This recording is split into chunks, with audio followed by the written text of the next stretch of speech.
Kinumpirma ni SP Pro Tempore Ping Lacson sa naging ambush interview ng Senate Media na nagpunta sa kanyang opisina kahapon si dating Ilocos Sur Governor Chavit Singson. Ito'y para ipadala nga ang liham nito na nagsasabi na handa siya maging testigo sa flood control hearing. He sent me a letter. He indicated that he wanted to testify. So sabi ko, yes, if you are testifying on the flood control projects, then we will schedule a hearing. Tentatively, we have scheduled it on April 14. But if we can hold it much earlier, then why not?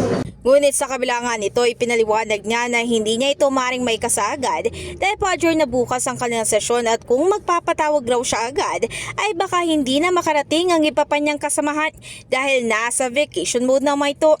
Samantala ko, konsultahin muna raw ni Lacson ang kanyang mga kasamahan kung kanila na rin bang papaharapin sa kanilang pagdinig ang 18 ex-Marines. Yung napakalayo sa katotohanan, anong gagawin natin? How do we treat the information and even the resource persons?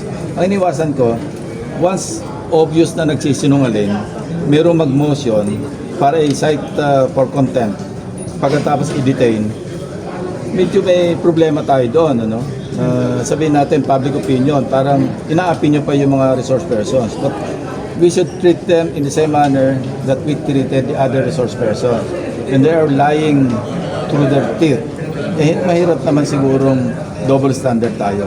Maalala base nga sa joint affidavit na naturang ex-Marines, dati raw silang mga empleyado ni dating Congressman Saldico. Dagdag pa nga nila, isa rin sila sa mga nauutusan sa pagde-deliver ng mali-malitang pera sa ilang personalidad katulad na nga lang daw ni dating House Speaker Martin Romualdez na kanila raw dineliveran na 20 hanggang 52 maleta. Iginit nga din nila sa kanilang affidavit na ang bahay raw ni Ko sa Pasig City ang siya nagsisilbing bagsakan at maging accounting ng pera. In the heart of changing lives, ako si Brigada Ann Cortas ng 105.1 Brigada News FM Manila, the Music News Authority.